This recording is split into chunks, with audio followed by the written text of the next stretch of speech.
going on, guys? Orange Forum coming at you guys today again. Today we're going to have another video, and today we're going to be talking about the first preseason game that Detroit Lions had. First game all wrapped up versus the Buffalo Bills at home at Ford Field, and we ended up losing 16-15 to the Bills.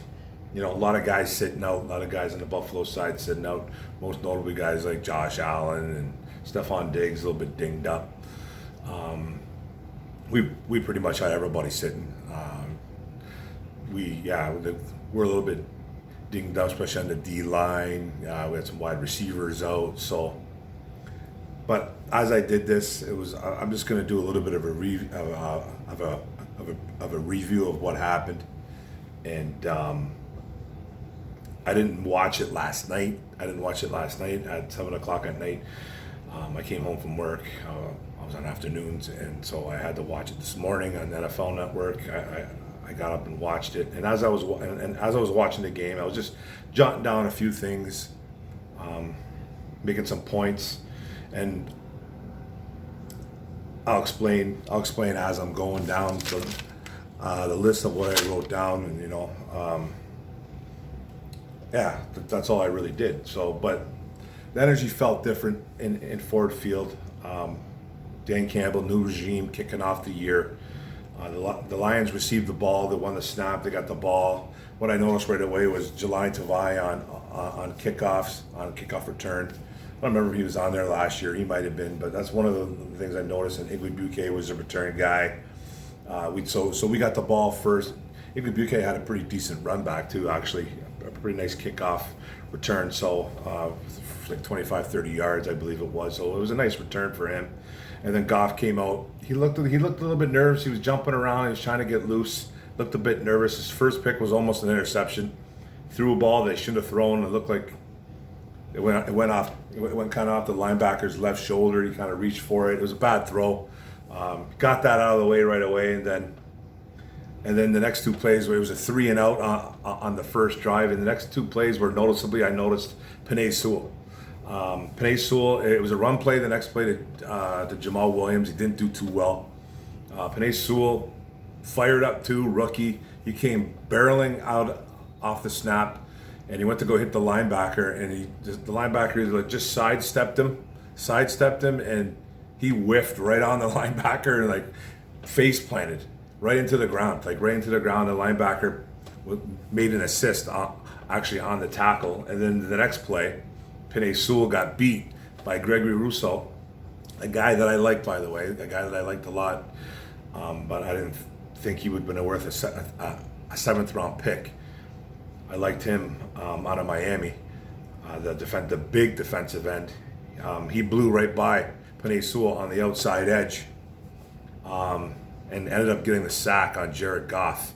Now on that play, not only was it Sewell that was horrible on that play, it was the whole O-line. The whole O-line collapsed.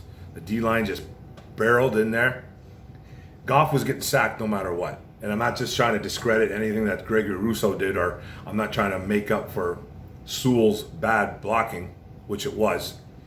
But it looked like Ragnow got beat. It looked like either Decker or Jonah Jackson got beat, because there was about 3 or 4 Bills that met Jared Goff on that third and 3, whatever it was, 3rd and 2. I forget what it was. So he was getting sacked or he was getting hit. The ball was getting knocked down. But Sewell needs to be better. So they ended up punting the ball. The Bills were running all over the Lions. Now you got to remember, a lot of D tackles were playing. Ali McNeil was in there though, man.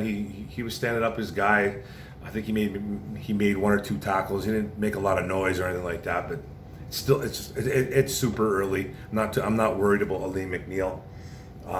But the Buffalo Bills, their game plan was to run the football yesterday. I think Mitchell Trubisky threw 2 passes all together, and they were just running, and they were running up the middle.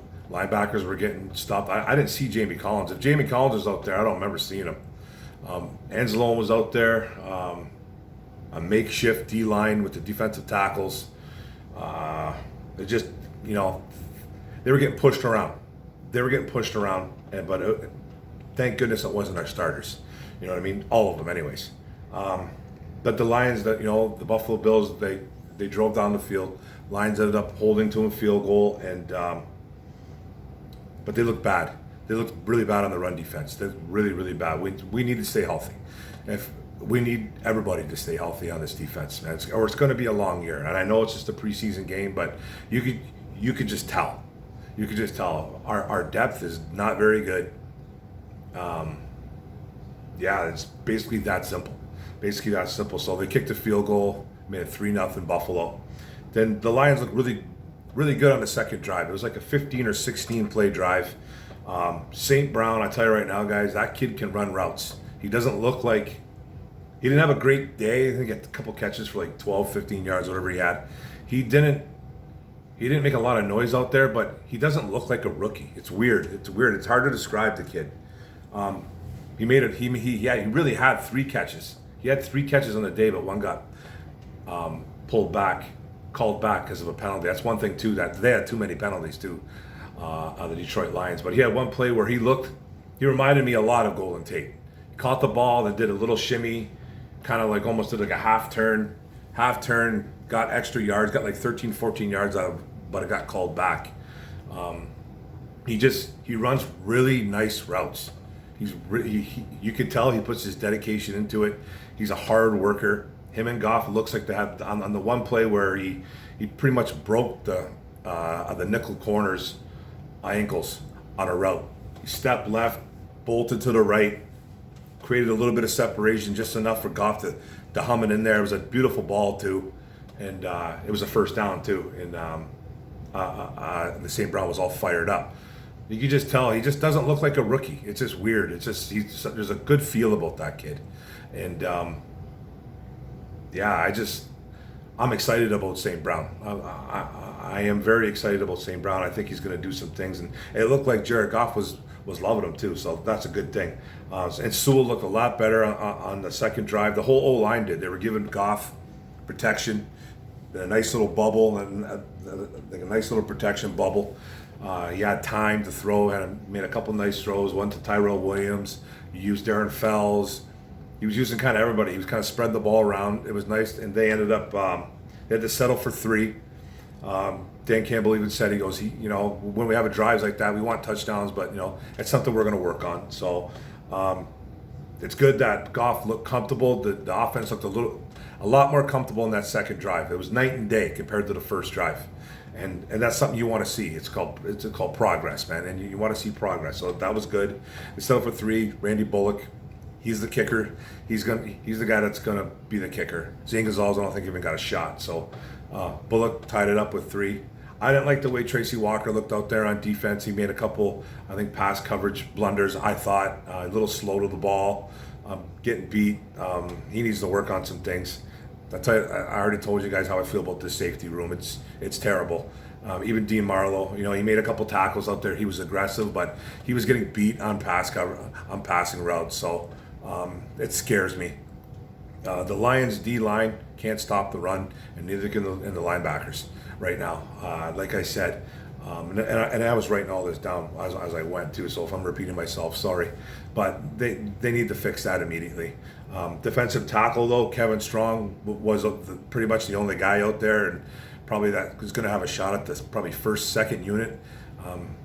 Was making plays out there. He stuffed a couple runs. He forced the punt on a 3rd and 3, a 3rd and short. Played really well. Forced a fumble later on down the road too. Then Tim Boyle came in later on. He was a little bit wild. He threw a ball wild to Bolden. Bolden had a shot at it, but I think it was still too high. I remember the guys in the radio when I was driving home from work, the one guy in the radio from 97.1 was like, he should have caught that ball, the one that was high. I don't agree with that. I think that ball was wildly overthrown. It kind of hit him in the hands, but it was thrown kind of behind him and like that. It would have been a tough catch. It was a bad throw by Boyle. He had him open. But then that same drive, Boyle hit him right around the knees, a little bit lower. Should have been caught. It should have been caught. St. Brown can't be doing that stuff. He muffed a punt earlier too. You're going to get yourself cut. Coaches won't put up with that, especially at this level, at this professional level. They're not going to put up with that garbage, man. Catch the ball. You dropped one pass and you dropped the punt. You can't be doing that. I wouldn't be shocked if he gets cut, stuff like that. All the good things we've been hearing about him, but if you can't do it in game time when the lights are on, goodbye. You know what I mean? You can't be dropping balls, especially a guy like that who's fighting for a roster spot.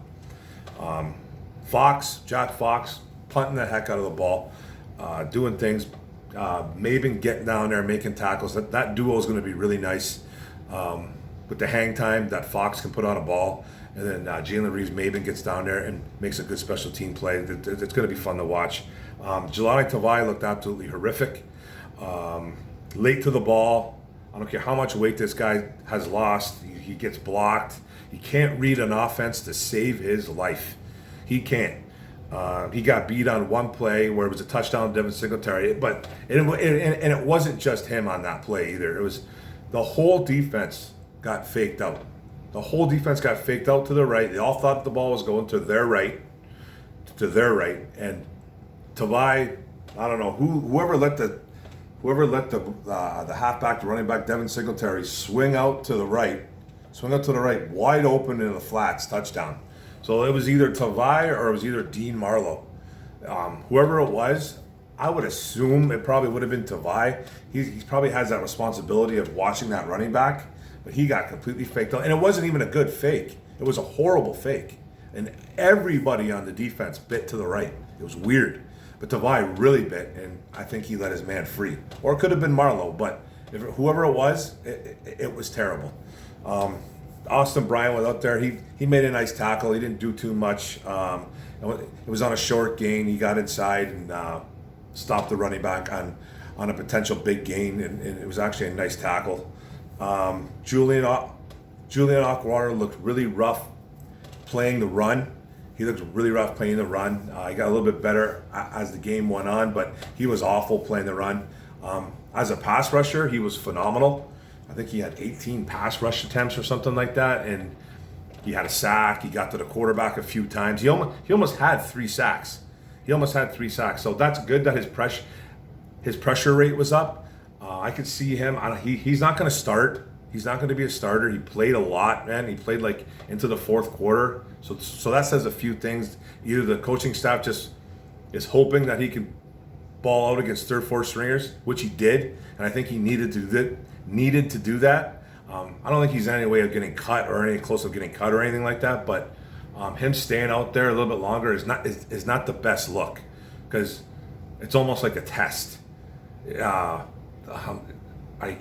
If you can't do this against these guys, then we're going to take a hard look at you next game, and then there's a possibility you can get cut. But I think he passed that test. I don't think he's going anywhere. I think he's going to be used in situational pass rushes, like situation like 3rd and long, 2nd and longs, stuff like that.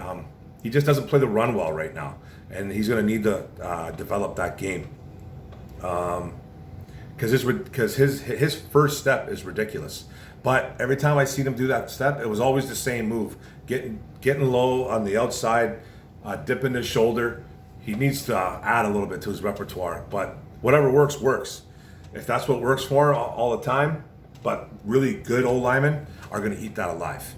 You know what I mean? Like, you'll get by him once, and then after that, they'll adapt to it. But his first step is ridiculous.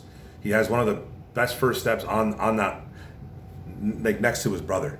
So I expect some good things for him this year, at least with the Lions, but he's not starting anytime soon. I think he's going to be used in pass situations, which is okay for now. Mike Ford was flying to the football. He made a couple tackles. He was all over the field. Didn't see anything great from him, but didn't see anything bad from him, so he was getting out there. New cornerback, Nikel Roby-Coleman was flagged. The wide receiver kind of put it inside, move on, and we grabbed him. It was blatant. At first I thought it was a bad call, but it was a penalty on him. The Lions D, like I said, got juked out. I already talked about the Tavai thing. Yeah, it was a bad situation. And then Buffalo drove down, scored a touchdown. Don't even know who got in the end zone for Buffalo. Don't even really care. But the backup O-line in Detroit is terrible. The depth. They didn't give what's his name, Tim Boyle or David Blau too much time, I thought, especially Tim Boyle. Tim Boyle was rushing a lot of throws, I thought, which is something you don't really want to see it all too. Melifonwu, I noticed had a couple nice coverage plays. One in particular where he stayed with the guy, and it was a really nice throw, but it was out of bounds. He ended up pushing the guy out of bounds. It was a real good play for Melifonwu playing in the later of the game. And then it was like 13-3 at halftime for the Buffalo Bills. They kicked another field goal, so they went in and at halftime came back out in the third quarter. And then when they came back out, I saw a little bit of Bruce Hector. I was talking about him earlier, how I wanted to see him do well for the Lions, and he did. He was hustling out there, so that's good to see. Linebacker Derek Barnes flying all over the field. He made a really nice stop on a short pass to the tight end, kind of a fake. He stepped inside, he noticed the tight end out in the flats. They got the ball to the tight end really fast, and he made a great play. And like his speed showed. I can see why they drafted him. I can see why they call him a sideline linebacker. He was impressive on that play, and then later on he forced an errant throw from a quarterback on a blitz. Those are the two good things he does: is using his speed and blitzing the quarterback. So that was nice. Boyle threw a really bad pick after that too. He got hurt in the process. The defender went low, hit him in the knees, but then he stayed in. He actually stayed in. I was surprised. He looked like he was out struggling, getting up. He got in. And then running back Dedrick Mills, he was running hard. He made a couple nice plays. Had a beautiful late third quarter run for a first down. Spun off a guy there was no blocking there. There was absolutely zero blocking, and he made the play all by himself. It was impressive, bouncing off tacklers. Sage Surratt almost made a really nice, beautiful one-handed catch in the end zone. He was covered. I think it was Boyle who threw the ball. He almost pinned it against the defender when he was going back into the end zone. He almost caught it. It was a really nice effort. We need to see a little bit more of Sage Surratt, man. I'm shocked we didn't see more of him or drop any more plays. Then the Lions got down to the red zone, kicked a field goal. Bullock again made it 13-6 Buffalo. And then Bruce Hector and Robert McCray getting in on a sack. Robert McCray got in there first, missed him, and then Hector cleaned it up. Like I said, Hector was a beast in college at getting to the quarterback. His tackles for loss were pretty good. His quarterback hurries, his sacks, just hasn't really latched on to an NFL team. You know, he's played for the Eagles, I believe, the last couple years, and he made a small case for himself. Wide receiver Geronimo Allison was out there, made a couple catches. He's a lot bigger than I thought he was. He's about 6'2", 2 something. He looked bigger though. He looked like a bigger guy. Like, he's not massive or anything, but I thought he was a lot smaller. He's a lot bigger than I thought he was. So he made a couple catches late. Then Blau came in. He didn't really look any worse than Boyle. Probably a smidge better. I think he has a better ball. Maybe not. I think Blau has the weakest arm of the bunch, but he had a little more accuracy than Tim Boyle. He made a couple nice throws, I thought, but he's playing against third, fourth, fifth stringers, guys that aren't going to make the team as well. But he did look a little bit better than Tim Boyle. And then running back Craig Reynolds, who we just picked up 2 days ago, literally introduced himself to his teammates and the coaches on the sideline. Introduced himself to his teammates in the huddle. Didn't even know anybody. Like, hey, I'm Craig Reynolds. What's going on? Like, didn't even meet anybody. Just got into town. And he already knew a couple plays, probably drew up a couple of simple plays for him. You know what I mean? He had a beautiful touchdown run late in the game. Legit cutback moves, good speed, good awareness. The kid's in super phenomenal shape. He just looks like a running back. I like the way he looked, man. I like the way he looked. It's going to be real tough for him to make this team, I think. But he might be able to push for that number 3, number 4. Who knows? I don't know what they're going to do with this Kabinda thing. I think they're keeping a fullback. I really wish they wouldn't, because I don't think they use the fullback enough. Even though I think Kabinda might have had a catch. But they don't use the fullback enough. They just don't. I just don't like. I think it's just a personal thing for me. I just don't like the fullback in the NFL today. I think it's useless and it's forgotten. But I think this Reynolds kid, he needs an opportunity. Let's hope he starts getting some more looks in camp in the next game. Let's see what happens. And then the Lions, Scored a touchdown, like I said, with the Craig Reynolds. They went for 2. It was 13-12. They went for 2 points. They didn't get it. It's preseason. Everybody chill. Okay? He would never do that. Dan Campbell already talked about stuff like this, and I'll allude to that a little bit later on, too. Anthony Pittman, the linebacker, was flying around, too, as well. Made a couple nice stops. He's a very fast linebacker, undersized, but very fast. And then Julian with the sack, like I talked about earlier, he had a big sack on a third down, forced a punt. Blau did a deep dime to wide receiver Javon McKinley, undrafted free agent guy that we picked up too out of Notre Dame. Had a couple catches. He looks a lot bigger than I thought he was too. He has some good size on him. He ran a couple nice routes, a couple nice catches. Tom Kennedy was out there, the fan favorite. Needs more looks, I think. I just think he's in a tough spot. He's strictly a slot guy. He'll be going up against guys like Khalif Raymond, going up against guys like Amon-Ra St. Brown. He's almost, he's on the outside looking in. He probably won't make this squad. He'll either be a practice squad guy or he'll get cut. And I think he's a good little guy. I mean, I think he's a good little player. I really do. But he's just in a tough situation. I think he had the most targets of the team. Too, and he just reminds me so much of Danny Amendola. Not just because he's a little white dude. He just reminds me so much of him. Just his playing style. But it's preseason. Lions throwing the ball in the red zone with under 2 minutes to go is a bit odd. I know. Herman Moore was trying to explain it like, hey, this is preseason. People on Twitter and social media blowing up Dan Campbell. Even the guy on the radio was like, "What are you trying to do? That's not knee biting. That's not knee. That's like giving up at the end of the game after a sack. Like, it's preseason. Wins and losses don't matter.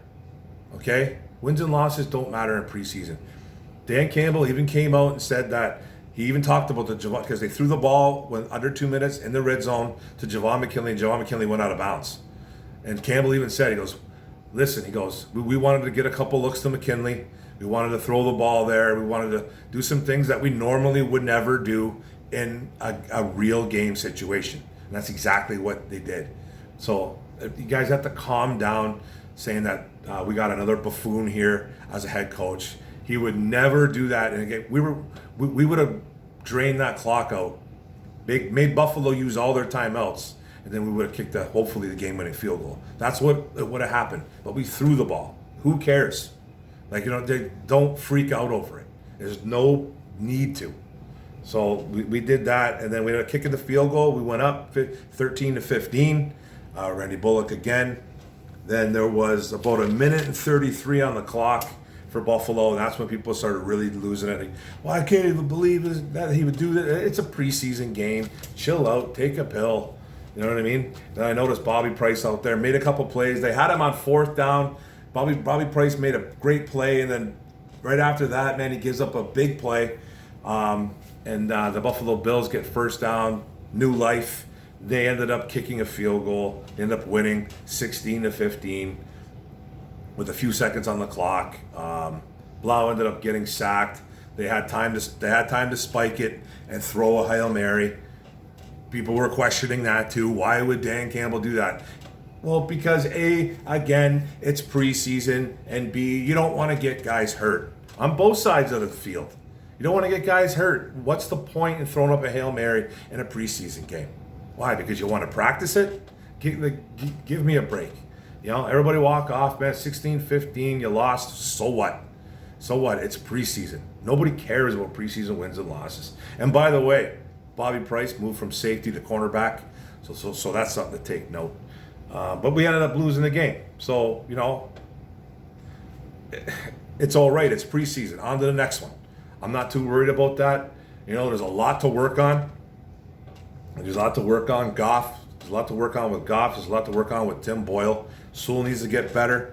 Sewell needs to get a little bit better. He did settle in, though, in that second drive, and he bodied up Gregory Rousseau a couple times. Gregory Rousseau got in there a few times, though, but not just against Sewell. But he got in there a few times, and Sewell was better. St. Brown, I think, I'm not going to call him the real deal, but I'm going to call him a kid that I really like. I like him a lot. And then there's Tyrell Williams, man. He looks like he's the number one guy for sure. He's going to be the number one guy. He stays healthy. But I don't know if he's going to be the number one option, but he's definitely the number 1 wide receiver on this team. He's got good size to him. He runs good routes, good hands. He's fast. He's the only guy I really, really trust in this wide receiver room, and I'm starting to trust St. Brown a little bit more than I thought too. So that's a little bit better. And then Jamal Williams didn't do a lot on the stat sheet, got a lot of carries, but I'll tell you right now, he is the number 2, 100%. There was never a question. If they ever want to run the football and Swifty is hurt or it just isn't going, Jamal Williams is our guy. So everybody clamp down on that, because that's real. That's real. And then David Blau, whatever. I'm not going to really say too much about Blau, but that's all I'm really going to talk about. The offense. With the defense, Julian Okwara, I loved what I saw out of him in the pass rushing department. Playing the run, he was horrific. He was bad. He was really bad, and he needs to clean that up. He needs to get a lot better. He needs to get a lot better, or he's just going to be used in certain situations, and the teams are going to know when he's in there that they're in pass defense. So he's going to have to get better. Kevin Strong, can't say too much about Kevin Strong, except thumbs up for Kevin Strong. He balled out. He was awesome. He was awesome. He made a big, strong case for himself to stick around on this team and be that 3rd or 4th defensive tackle off the bench. They got the starters, the 1 and 2, the guys inside, and then he could be that guy coming off the bench, that first guy coming off the bench, that second guy coming off the bench.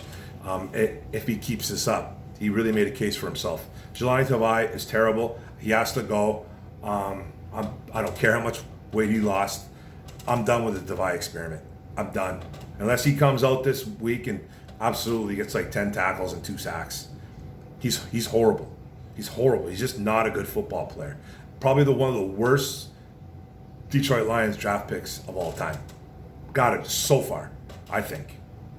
And then Bobby Price, hey, his athletic ability, man. He moved from safety to corner. Good for him. And then Bruce Hector, hey, man. Good job, Hector. I said that you were going to do something. You did. I predicted that one right. You got a couple tackles, got a sack. You played well, man. Hopefully you can stick around. And then Derek Barnes looked great. He was very limited. Only was out there for like 8 to 10 snaps. But he played at a very high speed. And you can tell why we drafted him and tell why we moved up to get him. He's got the speed. He's got the goods. Until he becomes a really all-around linebacker, it's going to be awesome when he finally develops. So then Dan Campbell, hey, man. It's all good. It's all good, the dude. You did pretty good for your first go-around preseason game. You did some things that you normally would never do, and the casual fan doesn't understand that. The casual fan doesn't get it, and I'm not ripping on anybody, but that's what you are. You're a casual fan if you don't understand what preseason's all about. It's about experiments. It's about doing things you would never normally do in a normal in game time situation. And that's what Dan Campbell did, and he had to explain it. You know what I mean? I get it. I do get it. Some people just don't understand. Some people just don't understand the game. At preseason, there's a lot of things he wouldn't have done. You know what I mean? There was a lot of things that he wouldn't have done, and I think he did a fine job. And we're going to see what goes on in the next game. But that's the video, guys. It was long. It was almost a 30-minute video. Thanks for tuning in. Don't forget to hit the subscribe button in the bottom right. Don't forget to get all my videos. Hit the notification bell. Like and comment this video. It's all about the likes and comments. And we can go at it, man. Negative, positive. Let's go, Lions. We're almost there. Boom.